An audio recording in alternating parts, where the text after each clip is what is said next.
Q9 versus Stalwart, getting ready to go. The game is loading in. Let's push another team through.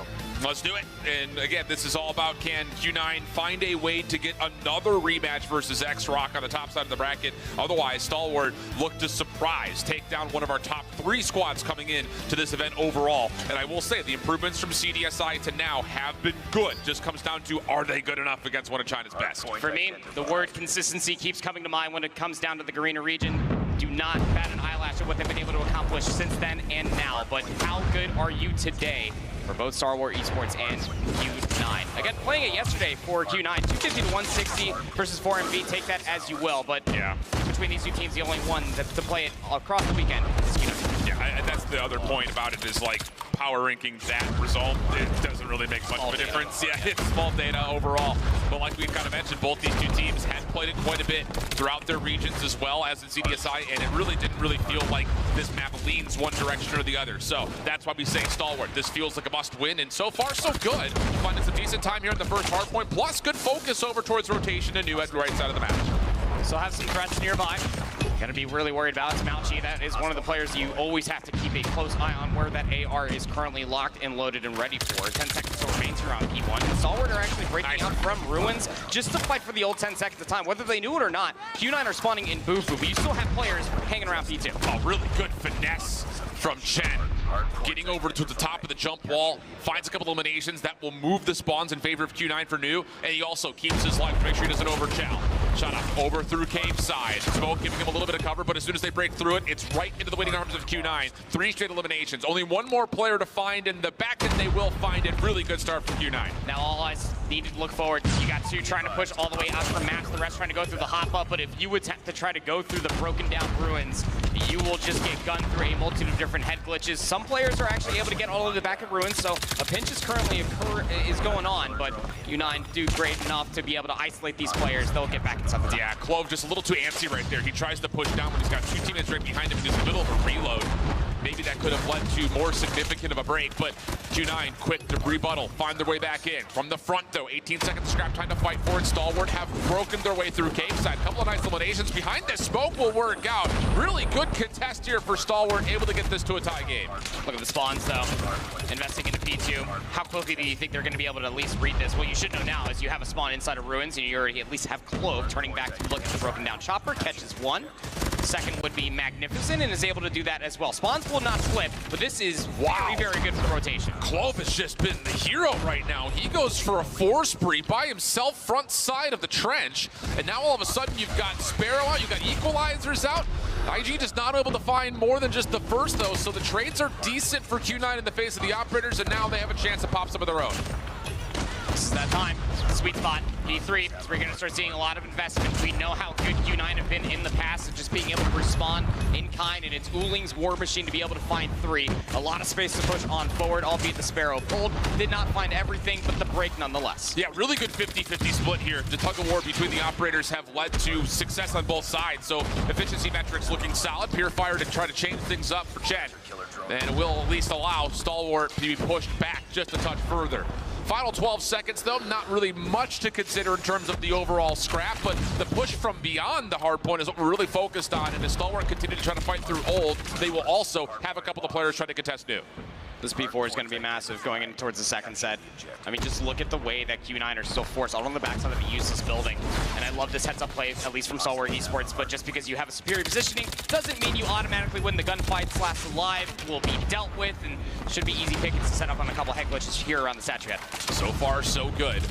Only one operator available, and that would be on to FTX if he chooses to use it or not. 61 plays 83, Q9 with numbers inside the hill. Trophy systems have been deleted. These incoming nades should start to land. It just comes down to, can you actually break through this cave system? It's such a nasty choke point, and that's exactly why. It's just so hard to break through. But with a little bit of help from a pinch coming out from IG, that's going to be enough for FTX to pop the Purifier and clear the hard point with still 25 seconds to fight. Look at how much space he's currently taken away. Purifier was a great investment here. Can you still hold for this back 15 seconds? Can can tie up the game if you're able to do so. Not be able to do it all yourself, but you set up your teammates for success, at least for the time being, until Curly walks in, finds two, keeps it scrappy ahead of the second set. Yeah, the big news here on that break attempt, though, is not only did Stalwart get this back to level footing, IG is able to find himself a Pred missile. That's going to be huge towards trying to win some key rotations, likely from 1 to 2. See if he decides to hold on to it or not, because he also has an operator to play with. And wow, the kills for Stalwart looking good on rotation back to the middle of the map. Just down to can they get the high ground with Q9 spawning on the left side of the map. I mean, also just a heads-up play. You talk about the rotation over towards 1 to 2, and that's just all depending whether or not they actually lose it, as FDX is still finessing for his life. But previous to these gunfights that are currently unfolding from the previous spawn, Stalwart are doing a great job at just keeping Q9 at bay. That said, Q9 do fight back. They're back inside the time once more. Wing feels like he's got to pop the War Machine and turns into 2 immediately. More around the backside of the truck, but largely speaking, this War Machine doesn't find as much punch as you would figure. It does allow Q9 to flip the map around, though. Pred missile had been spent from FDX, but IG still holding on to his. Here comes the next play forward. Q9 still dealing with decent numbers, but clube making a mess of it, already on to 2. He has a chance now for Stalwart to continue to break through the chicken coop, but on top is Uling, and that's enough for Q9 to still retain the right side of the map. Yeah, it's all from that moment. Midu Stalwart just couldn't just idly hang by and just watch all the time go over towards 1, but Q9 punished it. You're able to win the gunfights and flip the spawns for such a heavy rotation. It's a dead even game, 110 to 110. Got to try to find some stuns and nades to get over towards his hop up, but Q9 are starting to shut down the space. I love this idea, though, from Stalwart initially. Try to just take your full focus down to the bottom of the map, because you technically have a Pred missile to clear out the hard point, but as they get pushed out, now they're just defaulted to playing through the cave right into the waiting arms of Sun Sparrow. You also have the Purifier playing up, and this is not good. You do not want this if you're looking at it from Stalwart's perspective. IG just trying to desperately throw the Pred missile in, but it's not going to really change the status of the hard point whatsoever. Q9 dominating on this setup around P2. I mean, such an immediate response to your point there. The moment they got the information, and I mean frame perfect got the information, all of those operators get popped, and even the equalizer from Curly at the end finds 4, and it's just disastrous on P2 for Stalwart Esports. You thought they would have had easy pickings for how that first set started off. Now they trail by 40 plus. Without trying to sound too critical, remember that moment, because that was lazy gameplay from Stalwart. They're spawning P4, and instead of taking the long route to try to put more pressure through Temple, they're just defaulting to funneling into a Purifier, an Equalizer, a Sparrow, and if you can't take by my candor, that is an episode of Will It Blend, and Stalwart absolutely will blend. So 167, 110, back over to P3. Stalwart will have a chance with 4 operators of their own to almost do the exact same thing that Q9 did to them. Have one player, Rogue, still over towards P2. At least goes 1 for 1, does LG, but still, from all of those operators, they're still being popped. Look at how many more members for Q9 are currently around the objective, because Stalwart are just getting done. No one's anchoring the back spawns, and then you get flanked. Q9 back in the time. At least for now, over towards trench side. Sun dealt with. Still more operators at the ready. Equalizer and the Purifier going to be spent. What does it find? It finds nothing? Absolutely nothing? Oh, no. And now Uling over the backside with the War Machine could clear up the hard point. Uh-oh. Not what you want. Uling is teeing off. All 5 fall to the War Machine of Uling. And that will be enough for Q9 to get close, if not above, the 200-point threshold. It's just felt so silent from Uling just until the War Machine pops out. It feels like the return of investment is about 3 kills plus. Very explosive operator, and the snowball continues on from P2 onward to P3. But you even look at the rotation towards P4, you still have the grace period before it actually pops. But Stalwart are still trying to hit through the old time and trying to surround the upcoming hill. Yeah, and the problem is that was such an expensive hard point in terms of operator usage.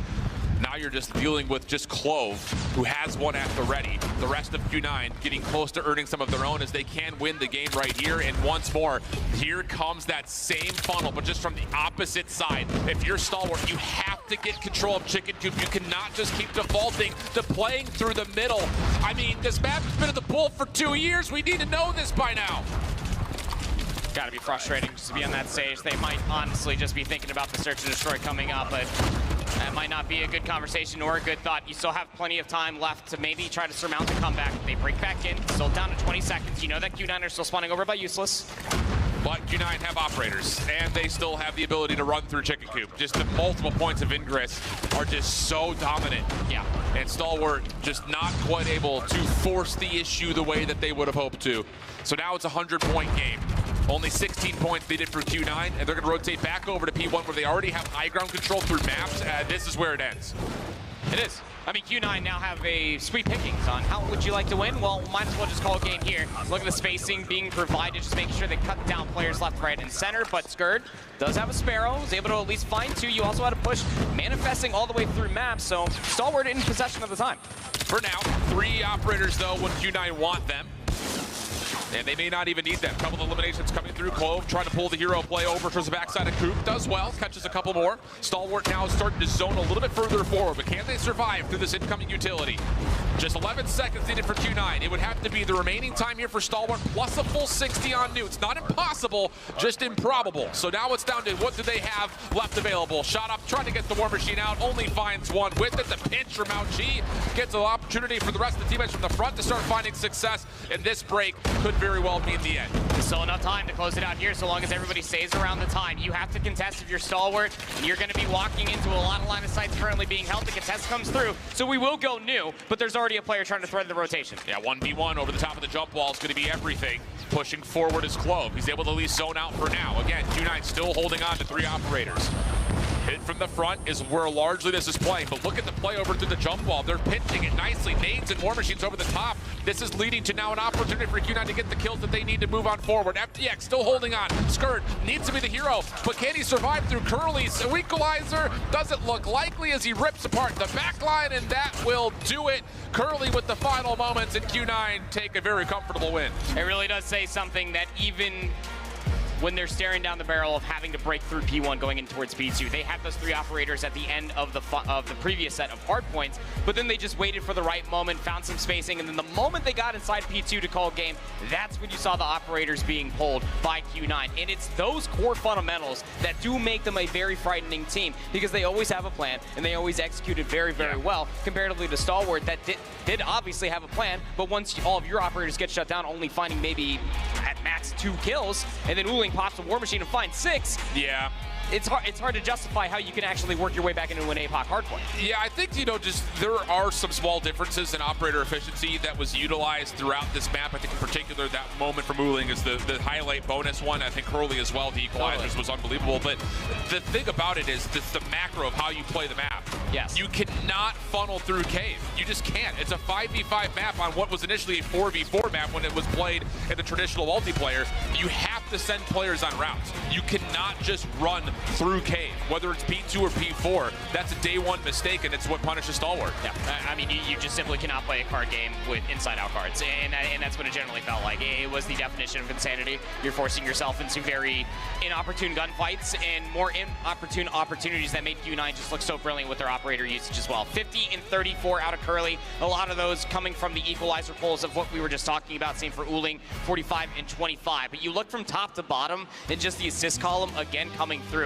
A lot of good team shots were coming through from Stalwart, absolutely, but Q9 just always felt like that they were playing around one another. Yeah, and again, it's tough because if Stalwart were just to have tried to hit the outside routes through Temple, that map may look very different, but the largest stretch of points put together was between P2 and then again over to P4 where Q9 were just dominating the middle of the map. You just got to hit, you have to hit a route. I mean, the common phrase in the COD world that we say is route man gets paid. No one got paid today from Stalwart because no one was hitting routes. So tough scenes overall, but hey, that's the one thing we talked about, that this APOC map wasn't necessarily going to lean towards one team or another based on statistics. What we're looking forward to would be Stalwart trying to take the Summit hardpoint in map number 4. But first, before they could do that, they got to find a way to fight against this firing range search, which Q9 is great at, and then find a way to manipulate the seaside control. I mean, it's just, how do you not spin this as an uphill battle? Right? Q9 throughout the entirety of the weekend are 4-0. Yes, they've had some at least close escapes, but so their search and destroy, from what I was able to go back and watch last night, has been very, very good. And I think that this does play into their game mode, especially, or into their wheelhouse. Walking away with how dominant that win was on map 1. Uling's going to come in here with a sniper rifle and just have a heyday. Yeah, it's definitely an uphill battle for whatever we're talking about, X-Rock or Q9 playing up against them on Search and Destroy. But in particular, I mean, this Q9 team is the #2 S&D team this weekend. Like you said, they're flawless so far. Their average margin of victory is 5.25. So it's pretty good. That's average 7-2 is how they're beating teams. Whereas on the other side, it hasn't been notoriously bad from the side of Stalwart, but it has been one of their weakest modes kind of historically, and that was also showcased at CDSI. So the improvements haven't necessarily been there, and the problem is you got to have a firing range and then a Tunisia if you do get to map 5 that you have to take down this Q9 squad, and those are the two most played maps in Chinese COD Mobile. So you don't feel great about their chances in terms of winning this through the through the search and destroys. Yeah, I mean, no, definitely not. You go back to the predictions. That's why even I was the one that at least gives the benefit of the doubt with taking 2 maps, because if it goes 5, yeah, it's tough to spin it. At Stalwart will be able to complete it. But I digress. Look, they were able to at least have a 7-5 win versus Luminosity, and that is super respectable as far as 2 of their wins in Search and Destroy yesterday compared with the 2 of their losses. Yeah. They did get blown out of the water, albeit on a takeoff, 1-7 versus Galaris, who, of course, are a very good Search and Destroy team. But kind of gives you a taste of what this one might honestly feel like. To Shift's point, you are sharing the stage with a top 2 Search and Destroy team on the weekend. Yeah. And to be fair, this is Stalwart's map pick. Sure. And I think if you were to look at comfort, other regions playing up against Chinese teams, I think the rule of thumb is you have to win your Search and Destroy pick. That's what Elevate did when they won CDSI. They won their Search and Destroy picks, and they dominated in the respawns. Right. That has to be, I think, the key to victory for every team playing up against X-Rock, Q9, or Wolves when we eventually see them. Yeah, I mean, the firing range is always kind of a toss-up, because, I mean, it's one of those map mode combinations. To your exclaim about Apocalypse Hardpoint, we've had this around for quite some time, so you feel like that there could be some unknown variables potentially for it to come all the way through. Again, when these 2 teams last faced off against each other, which was not too long ago, they did play that Express Search and Destroy, and it ended 9-4. So yeah, not bad. I would say that the armor is not impenetrable, but you're definitely going to have to work real hard when it comes down to firing range, really finesse your angles. We just want to see good utility being used to unearth some of these positions that you know that the sniper rifles in Q9's hands will be lurking at. It's just one of those things, like, and it's something to keep an eye on throughout the day, is how often are these teams going to say, let's take the sniper 1v1? Like, let's actually voluntarily square up, see who wins that opening battle, as we're already into the action here in round number 1, and nades have already landed from Mount Chi on the Clove. That's over towards the B side of the map, which Stalwart still seem to want to try to push through. The MG's already up and blazing through these walls for Mount Chi, and he's saying, I've got damage and I'm trying to force the issue, but a late stun does land, and it gets us to a 4v4. I don't like how late this assistance might have honestly been, and now that the rotation comes through, you're not even going to be able to find an exit. So 4v4, we will wrap all the way back over towards A, but the benefit of doing that tin push, you'll be right back to assist your teammate for this push.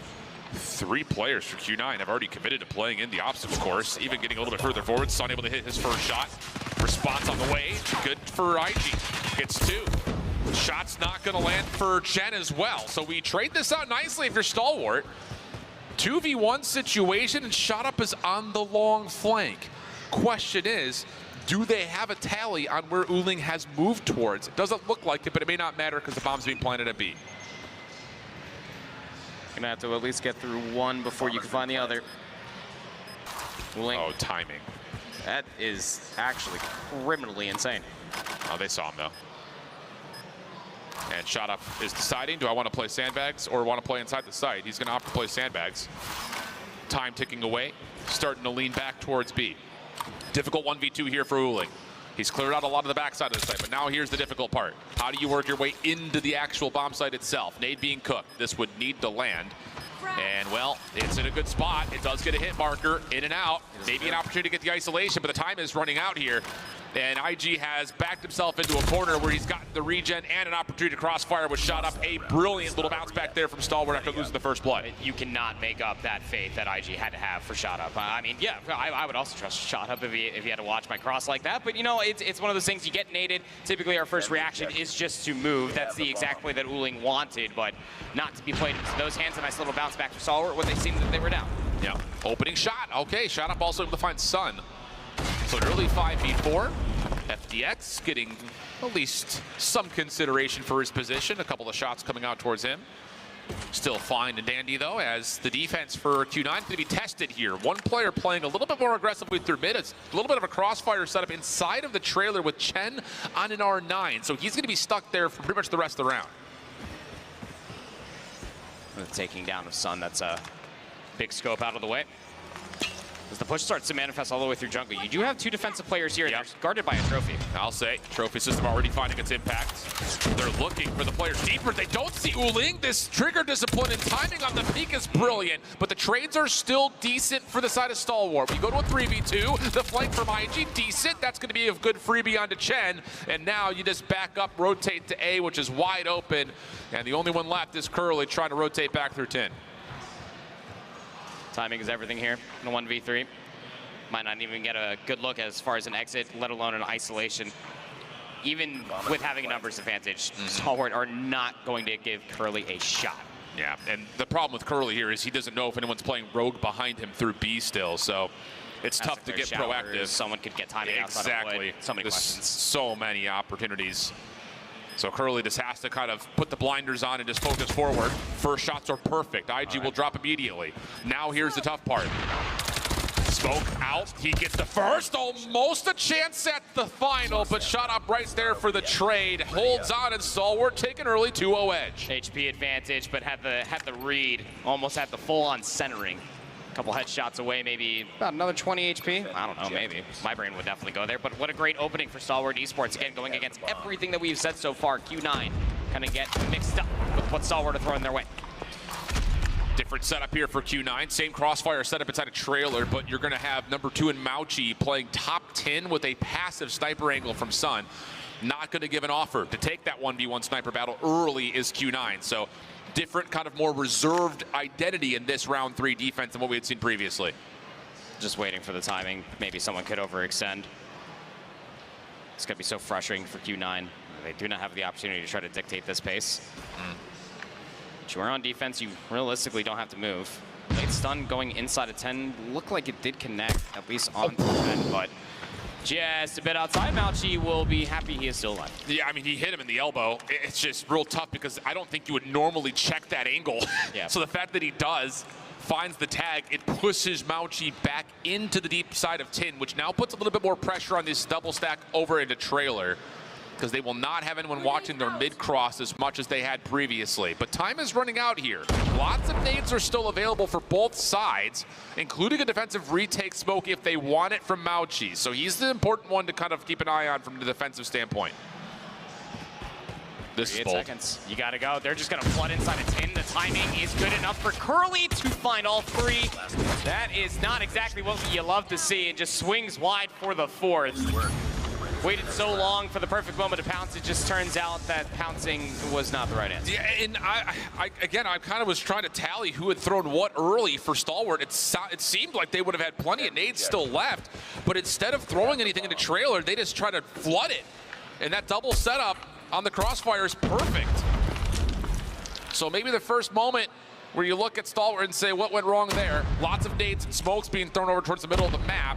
Different setup again here for Q9. They keep giving us some versatility on what they want to do defensively. This time it's Chen inside of trailer, but with an MG. So he's got to play this a little bit more passively. There's not a lot of help for him unless Curly can find something on his cross. How much utility do you still have for the inevitable execute that has to come your way if you are Stalwart? Whatever information they saw previously and from the previous execute that did not go their way, they're wanting to almost play for a combined 4 chow. Yeah, backside of B. And the problem about this is Uling is watching this corner, and Mauchi, who was playing mid last round, is here for support. Uling gets taken down. Great stun over the top, allows Clube to go from one to the other. Now the rotation in. You've got a player nearby for Q9, but this late offensive smoke will keep him out of the picture for just a while longer. Most importantly, though, you have another player just hanging in the form of, I think that's Chen, towards A. So this defense is all about, can you get a good one-for-one contact on this eventual hit towards B? That's because they don't have the information yet. Curly's still playing on this one-off angle. Starts shooting, and, well, we'll lose their life because of it. So now you got Chen and Sun. Yeah. All the way over by 10. Just trying to figure out how do you break this 2v4. Yeah, and IG's in a great spot, top 10 here. He is just going to be a killer of time at worst. Couple of tags, slows down this play. Long flank now from Sun. This has to find success. Clears off top, useless. Nothing there. Now it's just down to, can he get the shot over towards Clove? Not going to see it, apparently. Chen is instead going to be at mid.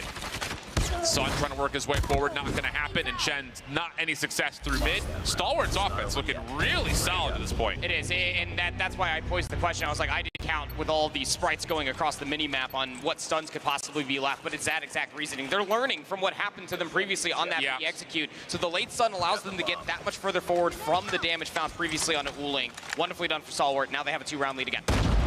Early nades on both sides towards B jungle. Trophy's denying a lot of it. That's every single frag has been thrown towards B closet, and Q9 doesn't care. They've got one defender in the form of Mauchi. He's holding deep. Everything else is all about focus in towards middle of the map, and there will be just a slight rotation over for now with Shot Up trying to find some wall bangs. Nothing's going to land for now, and things will once again just go back to the same kind of passive 5v5 that we've had every single round to this point. Yeah. Again, it comes down to the timing of the execute, utility, everything. Late nade going towards showers. Won't dodge FDX narrowly. But you do have trailer control still. You at least have somebody watching the exit over towards wood, but some late utility being thrown over towards B. It's going to alarm some individuals coming back this way. Clove just gets caught trying to get aggressive. Follow up now on this hit through closet is going to force Q9 to rotate back. One player will hold towards A, but this is fully a stalwart hit towards the B site, and they're finding kills everywhere except for on the rogue player at A. Now can they isolate? Sure can. Mauchi will drop. It all is going to come down to what can Chen find on this rotation. He still has a nade available. It's being cooked. Does this land? It's placed in a pretty decent spot. IG's down to a single point of health, but the help from Shot Up is better. Stalwart get 4. Yeah, that's, I mean, that's just a tough situation. You're really hoping for the nade to be able to get enough damage, but still hanging out behind the bomb from that previous push. Destroy the objective. Could have gone 2 different ways, even if Mauchi found another kill. Stayed alive for such a long time over by Tires, just was not good enough. Stalwart's offense have Q9 baffled. Passive once again, different look for Q9. 3 over towards B initially. Tried for just a piece of timing to check outside a closet. Not going to work out for anything. Now the rotation back towards A, thinking, hey, we've shown Stalwart we've got members here at B. Let's rotate back, see if we can catch something on the other side towards A. But again, Stalwart is just happy to play patient. Wait for the 45-second mark before they execute on anything. Just trying to get as much utility out as well. What? The stun over top. And Shot Up will find that first blood onto Chen. Does that open up the A side? I mean, look at the response coming through. They're trying to re-pick up all the way through mid. They're expecting it to come back over towards B, and why wouldn't you? Stalwart have been loving that site so far. Yeah, this is interesting because I think initially Shot Up is looking for the sniper deep. The fact that he flicks down to find Chen in a weird spot is an impressive first blood. And now it's a 5-man stack over towards the other side of the map. There are no snipers here. This is just AR gameplay for Q9's defense. Clove, first one in. MG42 responsible for middle. Hold on a second. The Odin coming to life here all of a sudden as Mauchi's able to turn for 1. That actually stops the bomb from being planted with assistance through mid-map. And for the first time, Stalwart have been a little bit thrown back after this B hit. Late nade from Uling, and then a great realization from Sun. Hey, I should probably check the full flank because G was currently working that way. And the patience, but on the other side, pays off, albeit being first blooded in a very, very crazy way. At least you walk away with 2. Yeah, and I think for Q9, just to kind of give credit where credit is due in that last defense, they know that they've been stunned up a lot backside of that car on the backside of B towards Tires, so they stay even further back away from it. You avoid getting stunned, and those long-range angles end up working out. So we swap the sides. Q9 now on the offense. Initial efforts towards A. There's 3 stuns being tossed, and the hit behind the smoke will start to ensue. Clove has nowhere to go. Extra tags to FDX, and this is going to lead to a plan. Should. Even a late nade should confirm it. There's going to be a little 1v1 outside of wood. IG would be able to really throw a wrench into this post plan. Should he find the skill, but the timing's not favorable. Not at all. Mauchi's taking the long route as well. I love that. Yep. It seems to be somewhat transmitted to the Stalwart, and they will take down Uling initially. Shot Up, I believe he knows that Chen's in the corner. Smoke will come down. This is your retake Smoke. Chen has been stunned as well. Here comes the play forward, but do they have an idea that Mauchi's playing behind them? Shot Up needs a turn. He does find the kill. Now it's all about what's in front of you. Chen in the corner. Good for the first and then the second. Beautiful read from Chen. Initially looked like he was going to be isolated, but not the case as he finds the final 2. Pretty stark comparisons as far as how offenses like the first 30 seconds go in their fighting range offenses. Just no hesitation. Able to push all the way across the test dummies. Getting right in towards that A-bomb site. From there on out, it was truly Q9's round to lose. Now they Heavy stack in towards wood behind the smoke at the moment for Q9. Just waiting to see if they can maybe isolate over towards top 10 or at least clear it in some regard. And they will say, okay, no contact here. Let's get to work setting up over for, again, this A hit. And this is another thing to kind of keep an eye on. Q9 in their last round, it's 3 stuns and a push, then a plant. As soon as you get the site opened up, that is, again, just textbook Call of Duty, and they're setting up for the same thing again. There's the frags over the top, trying to delete the trophy systems. Doesn't fully work out. There's the offensive smoke behind him, and Clube steps up and goes 1-for-1. That'll slow down the push. Now, even the delayed nades that came over the top to kind of mask this push still allowed the 1-for-1 at the very least, but now they're getting the heck out of dodge. They're leaving Mauchi behind, but IG able to at least get back inside of wood. Can't walk away with a kill now, 4v3. Yeah, keep in mind how this round has gone. That attack smoke is supposed to be the green light to go. Yeah. So Clove going 1-for-1 stops everything. IG is going to need to learn that as soon as their execute is foiled, they're going to wrap back. So he gets a little bit punished for that. And off that elimination, Q9 will still get a plant together. Flash over the top, not going to allow for too much for Stalwart, but they still pick up onto 1. Shen holds, shakes off the status, while meanwhile there's a 1v1 on the other side of the map. Shot off versus Sun. This is an important one, and I love the help. It's just so damn good. Skirt, now last one left, 1v3, nowhere to go. Talk about trusting your teammates. Well, it's even more like it's the visual representation that you get to see on always thinking about the future. Hey, I need help, I need to stay alive. Even if they do have numbers, just giving up the previous angle Mauchi comes to keep his teammate alive is so important, because that teammate over by Showers is the clutch position should something happen from the push out of American. So again, just Q9, always playing for the future. It is brilliant. We now have a tie game. Aggressive nades defensively through B at jungle. Nothing's going to land, but Q9 will need to consider the opportunity that maybe one of the Stalwart members have pushed through jungle. So they're going to have to play a little bit more passive on this approach, at least initially, to take care of that potential concern. And they may even try to re-clear jungle before they actually form their eventual hits. And always have to ask the question, do you see some utility for Q9? It's going to shroud this push. 2 players still left behind, worried about the push all the way over by Wood. So you have a 3v2 over here.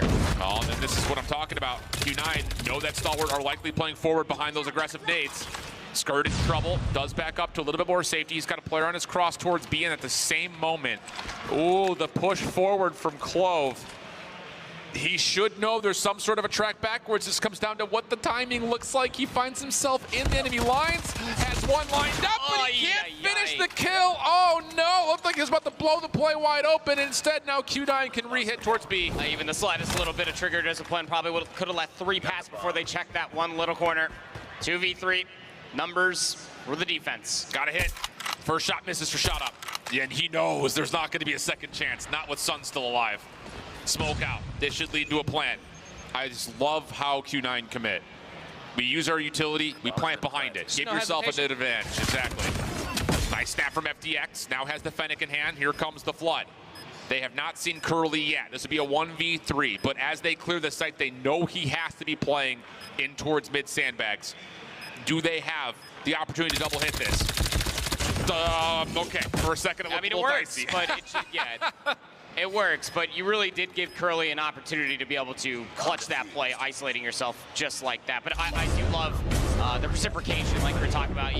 I also am very appreciative of how Q9 have no hesitation. They are decisively taking over the site once they realize that they do have an opportunity to do so. Yep. Stalwart on that retake, even in a 3v2, do not hesitate themselves. Just get back inside the closet, try to overwhelm them with their numbers, albeit into that last 1v1 was a little strange, but nonetheless, Stalwart take the lead right back. This is a really important round right here. Yes, it is. For Stalwart, it gives you a chance to say, we've learned what Q9 likes to do on their offense, and we can adjust to it. And I love the idea of this. They're playing counter flash positions on A.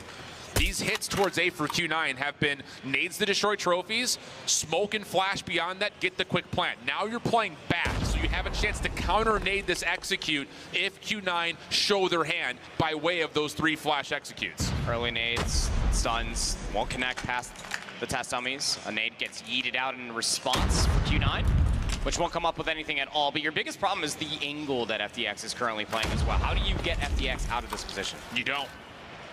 You just gotta gun him. You have to smoke it and hope he doesn't hit. That's all it is. That's another good play. Here we go. There's the smoke. There's the nades. This is all about trying to destroy the trophies. Next will be the stuns. And this is now where all of a sudden Stalwart has to be throwing counter nades. They should know that, yep, here comes the plan. And the counter nades are perfect. Oh, it's beautiful. I love it. Stalwart have learned their lessons, and they're playing 4D chess. Sun tries to do what he can, but that is a beautiful response for Stalwart.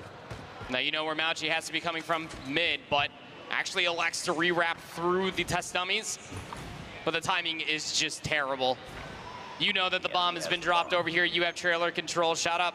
Just has to swing upon the confirmation, even the angle being tossed out over by barrels. And it is just harmonious search and destroy being played on the main stage here on a Saturday. Fantastic stuff for Stalwart Esports, realizing that Q9 do rely on their late utility through the smoke to be able to get them their execute and get them their win condition on offense. And it's just as simple as hold on to a couple of nades and stuns yourself. We'll retake it very quickly. I love it. I don't know who makes that call for Stalwart, but someone internal to the Stalwart organization, give that guy a freaking bonus. Unbelievable play call. And now they're setting up for another full retake, but they could do this through mid. Yeah. They're not stacking towards America or Tin. They may try to wrap on trailer here. It's looking like it's going to have to be a mid retake, at least through mid. You do have at least one player. Curly is watching that. He's going to get damage on the cross. Not expecting for this angle to be held, but win condition set here for Q9 to get 5. Sun watching the long flank. Misses the first set of shots. Still has a safe angle to play off of. Up close and personal. FDX gets the gloves up. Sun still in trouble. This could still work. Re-pinch on the way from FDX. Does he get timing? No, it's being watched by Uling. Shen still holding with the KRM inside a trailer, and he will find the final shot to keep this thing tight. And the timing there on the retake for the last two alive for Stalwart Esports was just not good at all. I mean, IG was still clearing everything over by showers, but you're still trying to quickly, with a blaze of glory, try to get inside a trailer. It's just missed timing, but definitely an opportunity for Stalwart to try to yoink that round away. But Q9 keep it interesting. They keep it within one. Stalwart's still up on that point. Oh, how about this, though? Q9 looking to get aggressive, but Stalwart have also stepped up. The problem is Club just cannot get the MG to hit enough. More nades on the way from both sides. Both are finding value. Q9 would need to clear out trailer here, and now FDX, he's just sending it! Oh my goodness! He's able to connect on the 2, but there's no follow-up from Shot Up as Q9 get us to overtime. Gotta reach 8 now. Could be here for a while. Strap yourselves in. It's going to be a wild ride. The more that these teams play against each other in the past 12 rounds, they have been learning more and more on what each other like to do. Back to the offense now for Stalwart Esports, who do love to hold off for about a whole minute, but that might change things. Nice nade. Yeah. Just a little bounce pass inside a trailer will work out. And if you're Stalwart right here, I would love for you to find a little bit more pressure onto A. You don't have your smoke anymore, so there's no chance to dive into trailer. But can you put a little bit of pressure towards back barrels? You know that that's where the only defense could be at A, and instead, they're going to try to see if they can take their numbers advantage towards B. It just comes down to, can they clear these players out backside of the site? It is very different than what we have seen previously. Suns nades over the top. The MG42 can only go 1 for 1, but it's Curly back behind the boxes. Also has the read on the third, and Citizens nearby. That's a risky call from Stalwart. We'll talk more about that in a moment, as they still have to commit onto this B site. Curly has kept the car push safe, so you know that if Stalwart are still here, they're likely in closet. That's exactly what's happening. A couple of tags from Uling will confirm, but they will back off thinking that this is going to be, you know, if they were to play this, they're going to re-wrap back, and as Chinese Search and Destroy often leads towards, it's going to be a 3v2. Let's play our numbers together. Yeah, just play the 3v2 retake. Might be a 2-1 split once they do get the mutual information, but here's the hesitation coming through, at least for IG and FDX. They've just been expecting somebody to egregiously overchow, and they've given up the entirety of the map. They're never going to expect this full flank to come through when it does. Yeah, they have cleared tires, though, so FDX can try to get back over towards the car. He's going to have an angle, but it's not going to work out. Q9 It's such a good call. And I love the fact that you call it, they're playing just for a retake, because they know that Stalwart don't have numbers. They know they have to clear deeper and decide if they want to get a plant. What does that mean? It's going to take time. So they have a free wrap to come around from behind. It's just really good awareness from Q9. But it's the lack of awareness for the execute for Stalwart. Again, the Suns and the nades, it is a lot of risk, because you're not expecting Q9 to have this very similar setup. But here comes back the offense. Now Q9 up on that point. And Q9 looking to take the smoke play in the trailer, and they will isolate. Oh. Well done. Curly now has a post plant set up. But the problem is, do they have anyone to clear out this backside barrel? That's going to be a bit of an issue here. Nade smoke still alive for Stalwart, who are hanging onto this back corner. The problem is they cannot contest this plant as the nade over the top does not land. So now they're going to play retake, and you have to be wary about what's in trailer. Someone needs to hit, and it's going to have to be shot up. Really? Yeah. Z cleanup. 2v4 for the next couple rounds needs to come through. It's FDX against the world. Has a nice little world star in the boxing gloves for the second. There's still time. Yeah, it's just getting rewrapped on. Shots from behind, though. Alert him that there is a player behind him, but it's just not going to be found. Q9 take the search 8-6. And I will say, again, Stalwart did what they needed to do to play some good chess against this Q9 team, but the small advantages here and there continue to go to the playbook that Q9 brought to the table. Q9 remained flawless on Search and Destroy here at Worlds 2024 at DreamHack Atlanta. From a 2-4 half to overtime to winning 8-6. Both overtime rounds came through. And as you said, the 4D chess was just absolutely perfect for Q9. But credit where credit is due. I mean, Stalwart just threw those opening handful of rounds, and then also the return effort once they were losing offensive rounds over and over again were so good. But then Q9, how deep does the bag of tricks truly go? It's as small as just the littlest of alterations over by their B defense that completely kept Stalwart off guard, because why wouldn't you try to go back towards the B push? It's where you found most success on your offensive half. Yeah. But when the Suns don't connect over top of the nades and Curly goes unnoticed and it's a free angle for three, very difficult to combat from when Q9 is playing like this. I think the other thing, I want to go back and revisit that first overtime round where Stalwart gets the opening nade pick onto trailer. It's a guessing game because Q9 have sometimes had Uling playing at B with a sniper rifle. Sometimes he's had an MG, though. Correct. In that round, he's not sniping that back barrel. They think that the sniper is going to rotate to help A because you have to have somebody watching that corner through barrel, and they say, let's avoid the scope. Let's try to isolate over towards B on the boxes. The stuns don't fully land, though, and wouldn't you know it, Curly's holding an MG over the top, but there is no sniper rifle that time, and Curly walks away with 3 to give them that advantage. Slightest alterations, but the one constant is, in fact, Curly. 17 and 11, that's a hell of a lot of engagements through the rounds of Search and Destroy that we saw. 13 and 9 out of Uling. Said to keep a close eye on what that cat is about to do going in towards Search and Destroy, and wouldn't you know it, was pretty darn good about it. The bounce back from the two usual suspects from that map number 1 for Q9 now lead them 2-0 over Stalwart. And Stalwart coming into this control, I mean, at least you know that it could be a more favorable game mode for you, but 0-2 back against the wall versus this Chinese team of Q9 that you have yet to beat before. Yep. That is a hard mental bounce back. I will say, though, and again, I think the veto process worked out decently here for Stalwart. Control is the one map that, as I said, kind of in my prediction, I had a 3-1. I had Stalwart winning the Control. They also got Seaside, which they played a lot of at CDSI, is also their best mode at CDSI. I've only had a chance to play it once so far on the weekend through the Swiss. Yeah. But I think that Stalwart will be very happy to have a chance to get themselves to a map 3 on a map that they like in Seaside, with a chance to then go to a Summit hardpoint where they've been great. It's just going to hurt because there were moments there in map 1 that they could have at least kept the map tighter, if not possibly won it. Same situation there for the firing range. So it's the small little gaps here and there that may have Stalwart feeling a little bit more mentally taxed than you'd think. I definitely agree with that. I think that this could be a very good game mode that you could catch them lacking, as Control historically has never been, I guess, so favorable, but they have been playing it a whole lot longer going into this Worlds comparatively than where the Chinese region were going into last Worlds. But semantics aside, someone needs to consistently step up and slay out. I think that that could honestly be the biggest difference in between the scoreline being as respectable as it was for Apocalypse versus somebody that is playing as fundamentally and still fighting the slays comparatively like what we have from Curly going back to Apocalypse, a hard point for Q9's perspective. So for Stalwart, I mean, you're probably looking at Shut Up just to be able to be that guy, not only to be able to kind of be the tip of the spear, to be able to find these eliminations, but also make sure that been the case, I think, for a long time. It's just really interesting when we try to evaluate the Chinese region before CDSI, because in Control, they largely only were playing Raid and they were only playing Crossroads. We obviously don't have Crossroads in this particular map pool, so them trying to jump onto a Seaside and an Arsenal that they didn't play a ton inside of their region, I think just had us kind of questioning, again, for the second straight year, how good was China going to be at Control? Now, going back to last year, we had those questions, and we got a lot of very resounding answers. I think in particular when they played Crossroads and they played Raid. But Arsenal and Seaside are different monsters. They don't play anywhere near the same because the map largely relies on can you spawn trap better than your opponent. When they played Crossroads and they played Raid, opponent can.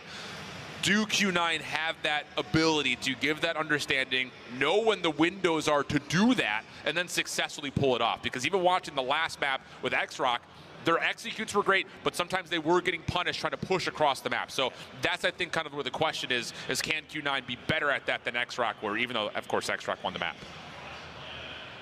Yeah, I mean, look, what X-Rock were able to do comparatively to what I think Stalwart has been doing across this entirety of the series, barring some rounds in Search and Destroy, is being unpredictable. It's not playing too one-dimensionally. That's why, you know, if you want to go back to make an immediate comparison in between the modes, you go back towards that break attempt on P2 for Apocalypse. That's where we were kind of exclaiming, both Shift and I here on the desk, of just somebody just needs to hit a route. That could have been the difference maker, and someone getting creative rather than just taking the immediate route to try to get to the objective. It's just the small things, and I think that's, again, where the conversation for X-Rock comes into play, where what makes them so good, fundamentally sound. It's the same thing we were praising Q9 for in that map one. Yep.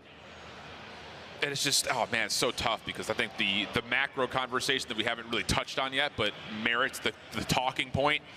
How do you reverse sweep a Chinese team with a Tunisia map 5 still waiting?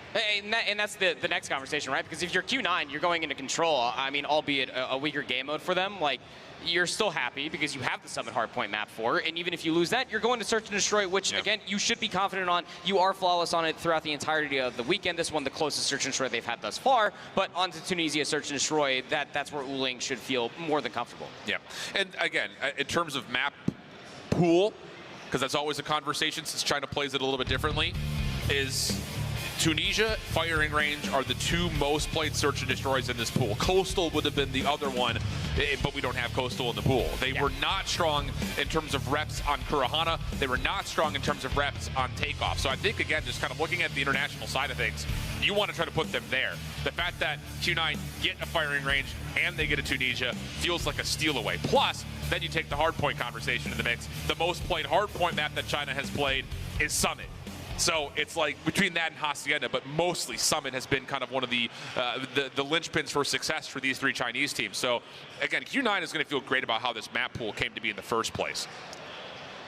It's just going to always be slim pickings when you're looking at a lot of these different teams trying to counter pick ban just against any of these Chinese teams because of how much consistency that they do have.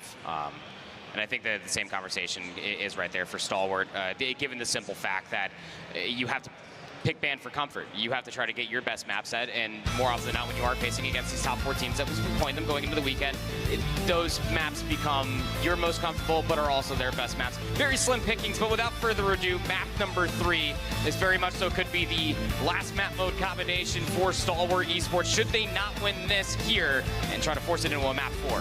The other side of this, the whole thing is like, we're digging into like the whole chess game of how the vetoes work, how certain like minimal moments go throughout the maps, but we only get to have those conversations. We see 2 squads that are playing great COD, and right now these 2 teams are playing some pretty great COD. Agreed. So that's why we dig into the nerdy side for all of you guys that are out there. Let's jump into the Seaside, though, get into the action as Q9 will be on the opening offense with early eyes towards B. Stalwart's going to really invest their defense on the A side of the map through Winery and then try to re-wrap through middle, but as they lose shot up, Q9 are very aware that this next hit has to be coming through U-Haul. And just the stack immediately inside the zone, just trying to bait them. Timing for at least 2 is not favorable, but Sun's scope, because of course it is, going to be able to find 2. So B zone still being worked on, second segment locked. And Shot Up's gonna just test his luck, and that's what happens when you test your luck. Okay, Sun just slides out, finds a quick scope, and now the B zone is gone. Entry towards A, still being worked on as Chen is just hanging out, waiting to see if he can punish someone trying to go for a spawn trap. Does not find the elimination, though. So good map control on the response here for Stalwart, but they still have to defend for another 2 minutes. Yeah, they sure do. And look what immediately came of that convincing kill feed that they finally got for themselves. They're only trailing by 1 life, but they do send 2 players to maybe try to get a couple of exits from the spawn of Q9. That's exactly what you have to do when it comes down to the circle and chess game that is being played at Seaside Control. And Chen can get to work with the KRM, clearing out top bar and over towards Secret. Focus from Ouchi on the flank is great from Church side. And now all of a sudden the defense is scattered. Trying to retreat back to safety is FDX. Has a Type 19 to work, but the hipfire's not going to land, and now Q9 are working on their re-entry back in towards Winery. Good stuff so far from Sun as he gets the second, well predicted. The opportunity for a pinch to come through, but Sun right there for the trade, and now he's got the Tundra out. Sun's doing it all with whatever's on the ground. Doesn't make a difference. Give this guy a butter knife. He'll find a way to make it work as Sun's on 5. Sparrow at the ready, and he says no reason to wait. Let me just keep the kill streak going, and that may be enough to blow Stalwart out of this first round, although the response is good from FDX and IG to get back in. Some people just want to watch the world burn, Mr. Wayne, and that is just how Sun felt coming in towards this map number 3. 9 eliminations, gets the Sparrow, rips it immediately, still has a Predator missile going towards the second round. It is so done. Curly also got a Predator missile at the end of it as well. And it just goes back to the consistency of you have Curly, Uling, Mauchi, Chen, any one of these guys, including what you just saw from Sun, can pop off just like that. Insanity. Unreal stuff. Stalwart now have to put together some sort of formidable response, and it's in the face of operators and kill streaks at the ready. Curly has already shown dominance with the equalizers. When does he want to pull those out? Well, Mauchi is still going to work on the left-right combo. Gloves aren't going to connect, obviously, and Stalwart will have some early entry in towards the point, but immediately get pushed back out. Mid-map focus with maybe a chance for Clube to work on a bit of a spawn trap, but he's got an R9, so he's just going to be playing this over towards Bakery. Just trying to get in their face. Tough sometimes. Not the gun you want. Nope, 1v1, but the War Machine down in the Winery and the barrels. Might just have to keep them at bay a little bit longer. You got double progress currently working, splitting defenders up, but nice. IG is just able to find value after value with each grenade. Clube will be there for at least one more from the equalizers. And the 1v1 over towards B does work out. Curly calling in the cruise, only able to find one with it. And that's enough for a double stack to start to ensue over towards B. This is a chalk and rotate moment here for Q9. Trying to get aggressive, but getting punished. Good response here from Shot Up, still holding over towards this tight corner. Needs help, though, and help is on the way as it starts to rotate in through Church side. IG able to connect. Odin in hand for him. They're still trying to find Chen in this back corner, who's done well to kind of avoid a lot of this incoming utility, and he's going to come up from behind with a Purifier. Oh, the timing on that pullout is absolutely beautiful, but at the same breath, Skurd makes a bit of a mess over towards the opposite side. Q9 will be bounced out of the point. So good progress, and just for under 10 minutes, you also have to take a look at the lives. 17 v 10. Skurd went AWOL over by that A control zone, and that's the lead that you currently see right now. You can relentlessly assault this. Skurd now with the claw just slides on in for 2. Trying to get number 3, will be able to find it. 15 plays up against 5. That Annihilator we had out for FDX, really trying to pack a bit of a punch. But this round will likely go the way of Stalwart. The offense absolutely perfect for both sides. All 3 ticks captured. And that's enough to get us tied up going into the third round. Yep, even Stevens going in towards the third, back towards Q9's offense. And what have you learned from Stalwart to be able to combat it against this coming in towards this one, though? You do have a Pred missile in the back pocket of Sun. You do have Curly and Mauchi's operators should they decide to pull that out. Nothing in response for Stalwart Esports that's going to pull some explosivity on what Q9 is currently playing with. So they're going to take it through mid, trying to get over towards A first. Trophy systems are down. IG kicks this off for the first. Curly equalizers out, gets kind of baited into pushing into the Stalwart defense, and that's only going to lead to a single elimination. So not the most efficiency there. Nice moment from Mauchi to hold on, make sure that this Stalwart defense can't push too far forward, but there is at least one player lurking. That is Skurd around the back, waiting for his time to hit. As Q9 get to work once again, opening up barrels. Here comes Skurd on the pinch, shut down off the spawn from Uling, and that's going to be enough now for the stack to be in at A. Slow capture, though. And that's because Chen here with the Q9 decided to push all the way up into the fencing. Can't get caught on the cross. There is assistance now, though, so Q9 might have thought that they had numbers, but Clove just flies on in for 2. Uling feels like he has to pull the War Machine. Yeah. He was crazy with this combination back in map number 1. And Stalwart just have to stay back, wait for it to expire. They do so perfectly. Absolutely well done, and then you hit for your retake. This is good clinical Call of Duty, friends. Absolutely beautifully done. FDX turns that into 3, waiting for that War Machine to expire, and now IG's got 1 of his own as he tries to take the attention up towards the top statue, and IG's going to connect for now 3 in this life.